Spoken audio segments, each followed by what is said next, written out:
గౌరవ ముఖ్యమంత్రి చంద్రబాబు నాయుడు గారికి, NTR memorial trust managing trustee Bhuvaneshwari గారికి, ఉప ముఖ్యమంత్రి నాకు అన్న సమానమైన పవనన్నకి, మీ అందరి బాలయ్య, నా ఒక్కడే ముద్దల మావయ్య బాలయ్యబాబు గారికి, ఈ ఈవెంట్ హీరో నా మిత్రుడు తమన్ గారికి, ప్రజాప్రతినిధులు, ఇక్కడ విచ్చేసిన విద్యార్థులందరికీ పేరు పేరున నా హృదయపూర్వక నమస్కారం. తలసీమియా బాధ్యతల సాయం కోసం చేపట్టిన ఈ కార్యక్రమానికి అనేక మంది దాతలు రూపాయి నుంచి లక్షల్లో సహాయం చేసినందుకు మీ అందరికీ మేము రుణపడి ఉంటాం. ఎన్టీఆర్ ట్రస్ట్ అంటే చిరునవ్వు, ఎన్టీఆర్ ట్రస్ట్ అంటే ఒక భరోసా, ఎన్టీఆర్ ట్రస్ట్ అంటే ఒక నమ్మకం. విశ్వవిఖ్యాత నర సార్వభౌమ స్వర్గీయ శ్రీ నందమూరి తారక రామారావు గారి స్ఫూర్తితో, చంద్రబాబు నాయుడు గారి ఆలోచనతో, భువనేశ్వరి గారి ఆచరణతో ఈరోజు ఎన్టీఆర్ ట్రస్ట్ నడుస్తుంది. 1995లో ఒక అడుగుతో మొదలైన ఎన్టీఆర్ ట్రస్ట్ ఆర్నిసలు తెలుగు ప్రజలు ఎక్కడున్నా వాళ్ళకి అండగా నిలబడింది. విద్య, వైద్యం, స్వయం ఉపాధి, అదేవిధంగా ప్రకృతి వైపరీత్యాలు వచ్చినప్పుడు తెలుగు ప్రజలకి అండగా నిలబడింది ఎన్టీఆర్ ట్రస్ట్. స్త్రీ శక్తి పేరుతో వేలాది మహిళలు కూడా స్వయం ఉపాధి అందిస్తుంది ఈ ఎన్టీఆర్ ట్రస్ట్. ఇక్కడున్న మీ అందరు తెలుసు, 226 రోజులు 3132 కిలోమీటర్లు నేను పాదయాత్ర చేశా. ఆ యువగలం పాదయాత్రలో అడుగడుగున ఎన్టీఆర్ ట్రస్ట్ చేసిన కార్యక్రమాలు కానివ్వండి, లేదంటే ఎన్టీఆర్ ట్రస్ట్ వల్ల బాగుపడిన పిల్లలు నన్ను స్వయంగా కలిశారు. దాంట్లో మీకు కొన్ని ఉదాహరణలు నేను ఇవ్వాలి.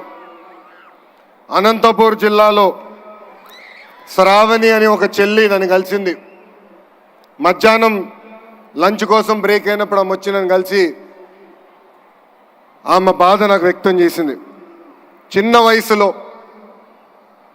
నాకు అవగాహన ఉన్నంత వరకు 2005-2006లో వాళ్ళ తండ్రి తగరగుంట ప్రభాకర్ గారు పిల్లలందరూ, అంటే ఆయనకి దాదాపు 6 పిల్లలుంటే వాళ్ళందరినీ ఒక సలూన్కి తీసుకెళ్ళి హెయిర్ కట్ అయిన తర్వాత తిరిగి ఇంటికి వెళ్తుంటే ఆనాటి పాలకులు ఈ చిన్నారు ముందల ఆ ప్రభాకర్ని చంపేస్తాం జరిగింది.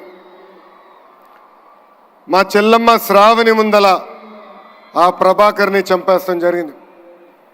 ఆనాటి ప్రతిపక్ష నేతగా ఉన్న చంద్రబాబు నాయుడు గారు ఆ 6 బిడ్డల్ని నా సొంత అక్క చెల్లెల్లాగా చాకి వాళ్ళందరినీ ఈరోజు ప్రయోజకులుగా మార్చడం జరిగింది.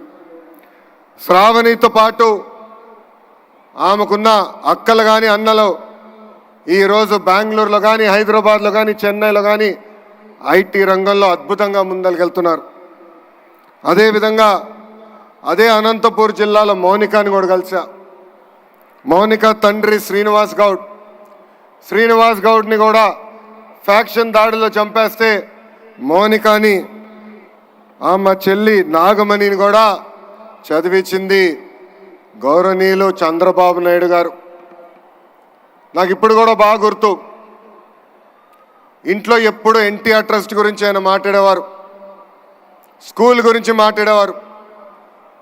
ప్రత్యేకంగా ఆయన మేనేజింగ్ ట్రస్టీగా ఉన్నప్పుడు స్కూల్కి వెళ్ళి పిల్లలకి కౌన్సిలింగ్ ఇచ్చేవారు.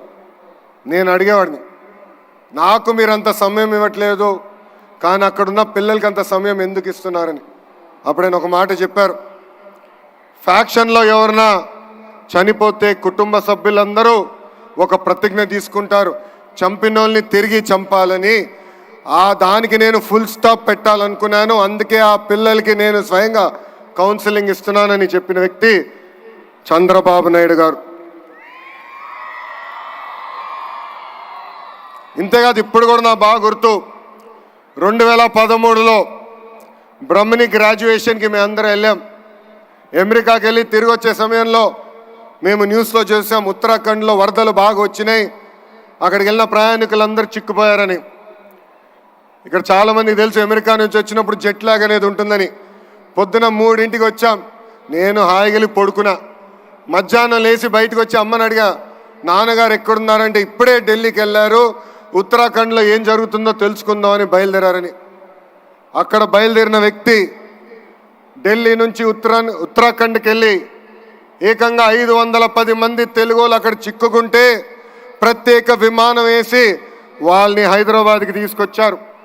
అంతేకాదు మాకు చెప్పారు, హైదరాబాద్లో మీరు రిసీవ్ చేసుకోండి, వాళ్ళకి ప్రత్యేక వాహనాలు బస్సులు ఏర్పాటు చేయండి, తిరిగి వాళ్ళ ఇంటికి చేర్చే బాధ్యత మీరు తీసుకోండి అని చెప్పిన వ్యక్తి గౌరవ చంద్రబాబు నాయుడు గారు. ఇవన్నీ మీకు ఎందుకు చెప్తున్నానంటే, ఒక మంచి పని చేయాలంటే మంచి మనసు ఉండాలి. సమాజంలో ఒక మార్పు తీసుకురావాలంటే ఒక సంకల్పం ఉండాలి. అదే సంకల్పంతో అన్న ఎన్టీఆర్ పేరుతో ట్రస్ట్ ఏర్పాటు చేశారు చంద్రబాబు నాయుడు గారు. ఉత్తరాఖండ్ వరదలేమి, హుదూద్ సైక్లోన్ ఏమి, తిట్లి కానీ, మొన్న జరిగిన విజయవాడ ఫ్లడ్లు కానివ్వండి, పెద్ద ఎత్తున ఆదుకుంది ఎన్టీఆర్ ట్రస్ట్. అంతేకాదు కోవిడ్ అప్పుడు అన్నమయ్య డ్యామ్ గేట్లు కొట్టుకుపోతే ఆనాటి ప్రభుత్వం స్పందించబోయినా 48 కుటుంబాలకి ఆర్థిక సహాయం చేసి అండగా నిలబడింది ఎన్టీఆర్ ట్రస్ట్. ఇంతేకాదు కోవిడ్ వచ్చినప్పుడు మాస్కులు, మందులు, ఆక్సిజన్ కాన్సన్ట్రేటర్లు కూడా అందించింది మన ఎన్టీఆర్ ట్రస్ట్. గత 28 సంవత్సరాలుగా అనేక కార్యక్రమాలు చేసింది ఎన్టీఆర్ ట్రస్ట్. ఒక ట్రస్టీగా నేను కూడా దాదాపు 5 సంవత్సరాలు ఎన్టీఆర్ ట్రస్ట్ కోసం సేవలు అందించాను. ఈ 28 సంవత్సరాల్లో సుమారుగా 8,70,000 పేషెంట్లకి బ్లడ్ అందించింది. ఇంతేకాకుండా 100 పిల్లలు తలసీమతో బాధపడుతుంటే ఆదుకుంది ఎన్టీఆర్ ట్రస్ట్. ఇంకో పక్కన 13,000 హెల్త్ క్యాంపులు ఏర్పాటు చేసి దాదాపు 23 కోట్ల రూపాయలు ఖర్చు పెట్టి ఉచితంగా మందులు కూడా అందించింది ఈ ఎన్టీఆర్ ట్రస్ట్. ఇప్పుడు కూడా ఎన్టీఆర్ సంజీవిని పేరుతో ఆరోగ్య కేంద్రాలు కూడా నడిపిస్తుంది. ఇక్కడున్న చిన్నారులు కూడా ఉన్నారు. 2020 మంది చిన్నారులు ఎవరైతే తల్లిదండ్రులు కోల్పోయారో సొంత బిడ్డలుగా ఆదుకుని వాళ్ళ కష్ట సుఖాలు తెలుసుకుని కేవలం 10వ తరగతి వరకు కాదు, ఇంటర్, హైయర్ ఎడ్యుకేషన్ మొత్తం చదివించి వాళ్ళ జీవితాలు కూడా సెటిల్ చేసింది ఎన్టీఆర్ ట్రస్ట్. ఇంకా మా తల్లి నాయకత్వంలో దాదాపు 7,531 మహిళలకి స్త్రీ శక్తి పేరుతో కూడా స్వయం ఉపాధి అందించింది ఎన్టీఆర్ ట్రస్ట్. నాకు స్పీచ్ చాలా ఉంది, కానీ దేవాంశ్ ఇప్పుడే చెప్పాడు 5 నిమిషాల కన్నా ఎక్కువ మాట్లాడొద్దని. ఇక్కడ అందరూ వచ్చారు, మ్యూజికల్ షో చూసేదానికి వచ్చారని చెప్తాం జరిగింది. ఇప్పుడే ముద్దుల మామయ్య బాలమామయ్య చెప్పినట్లు ఒక పక్కన బస్వ తారకం, ఇంకో పక్కన ఎన్టీఆర్ ట్రస్ట్ చాలా అద్భుతంగా తెలుగు ప్రజల కోసం అహర్నిశలు సేవ చేస్తున్నారు. ఇంత అద్భుతమైన అవకాశం, ఇంత చక్కటైన అవకాశం ఆంధ్ర రాష్ట్ర ప్రజలు మా కుటుంబానికి ఇచ్చినందుకు జీవితాంతం మేము రుణపడి ఉంటాం.